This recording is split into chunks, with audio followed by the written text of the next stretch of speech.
Victim Support Committee, which I chair, will be taking care of the victims in the various camps where they are, and also in the host communities where they are, because some are not living in the camps. They just gather at the camp area where their attention is needed, and they go back and stay with the relations that they're living with. Some are in lived-in camps. At the moment, we have about 12 living camps and about 13 centers where they gather as community centers. This committee has a membership including NEMA, SEMA, the Red Cross, and then other institutions of government, ministries of information, women and social development, and such ministries that have an impact on what we're doing here now. Well, as for cash, what we do is whenever they have needs like those on visits, we provide the cash. Right now, we haven't given out any cash like that. The cash they have received mainly is what they have gotten from public-spirited individuals who visit. And then, like when we go as officials like this, of course, in our own individual capacity, we bring out what we have to give. But as a government, we don't do cash like that. But we do materials mainly. And everything they need money to use to buy are the things we provide for them anyway. So the cash their cash requirements are not very much at this moment. And we'll try to avoid cash, with all its implications. When the incident happened, we went on assessment exercise, and we visited the 5 affected local governments.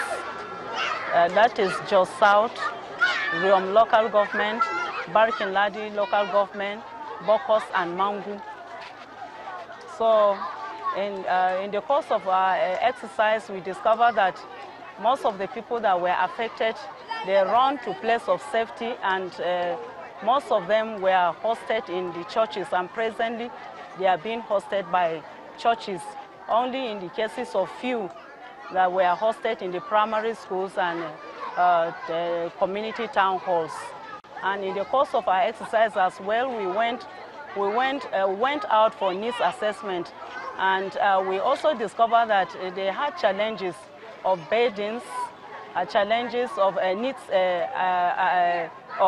in terms of health challenges, because most of them, as a result of the trauma they came with, some of them fell sick, and we also had the challenges of going round too, because initially we had challenges in terms of mobility and everything, because of going round too, money was needed. In our course of our interaction with them, from the consistent visits of most of these camps, in our monitoring and evaluation visits, we discovered that most of them, they are doing nothing, except for a few of them.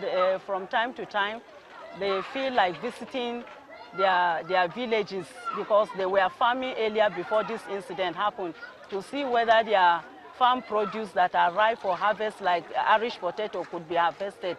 That's the only means of their livelihood, because most of them are farmers, besides those of them that are doing petty trading. And since they've lost all as a result of this incident, most of them are handicapped. They are not doing anything.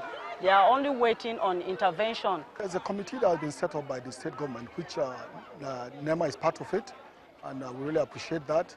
We work in partnership with other stakeholders like the Ministry of Health. The Ministry of Health, in its own aspect, also provided some of the psychosocial aspect, and even the women of Ministry of Women Affairs are part of it in terms of counseling. Pep talks.